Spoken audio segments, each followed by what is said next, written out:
where does peace come from? But even before we get to where does peace come from, here's a question. What is peace? Peace is not homeostasis. This is what I'm going to define homeostasis as being. Just imagine that you have this brother over here, just cool, calm, and collected, in the midst of chaos.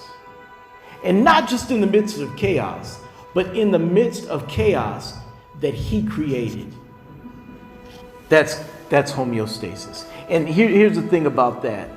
For some reason, some of us like craziness. Maybe it's because we were raised in craziness. I don't know. But we like crazy around us. And if there's not crazy around us, guess what we will do? We will do just what our cat Thaddeus did. Our cat Thaddeus would just harass our dog Apollo. Apollo would just lay down in front of the wood stove, nice wood stove, relaxed. And what would Thaddeus do? Thaddeus would go up to him and just begin harassing Apollo. For some reason, this cat did not like calm. This cat only liked chaos. God ain't in confusion. God ain't in a whole bunch of drama. Please, somebody say amen. Amen. That's right. And he doesn't want us in it. Now, peace, on the other hand, brothers and sisters, this is peace.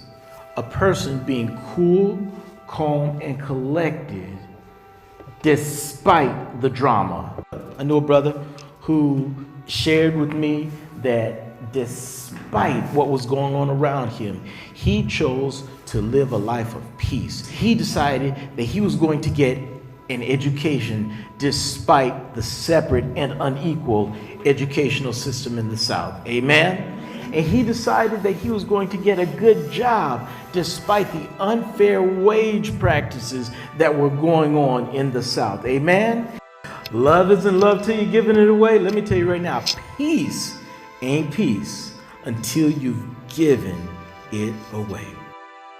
Jesus came to give to the poor. And what did he come to give them?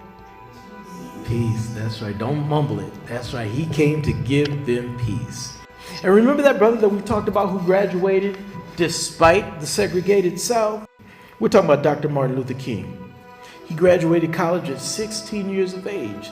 Not only that, but he was on track to have a very lucrative career as a minister.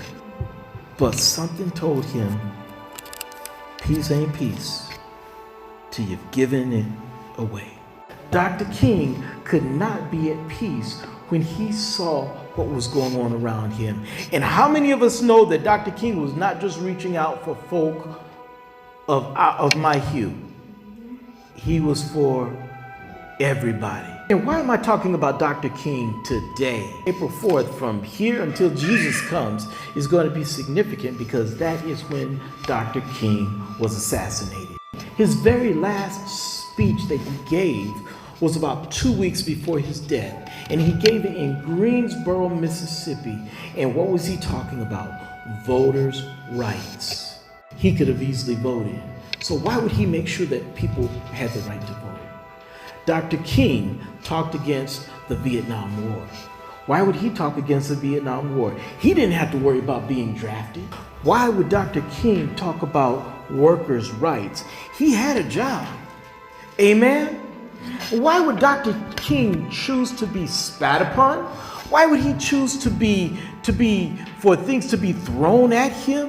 Why would he choose to be arrested? And why would he choose to die?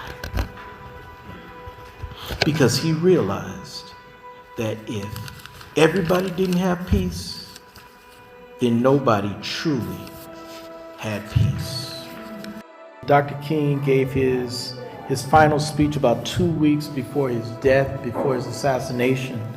And after his speech, he spent his time running to a safe house that was right on the corner of, well, what's now Davis and Martin Luther King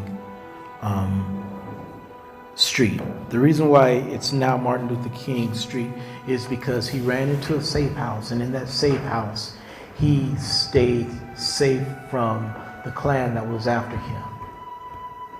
I want to remind you that he gave so much for everybody in here so that everybody could have peace in this nation.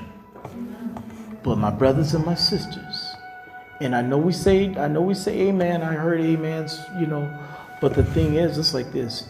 Know that he was not well received. You may try to provide peace. You may try to share the peace of God with somebody. There are people who do want to see you and hear you share the peace that they are longing for. So my brothers and sisters, I ask you, I implore you to go forward and share with the world what they need, which is peace.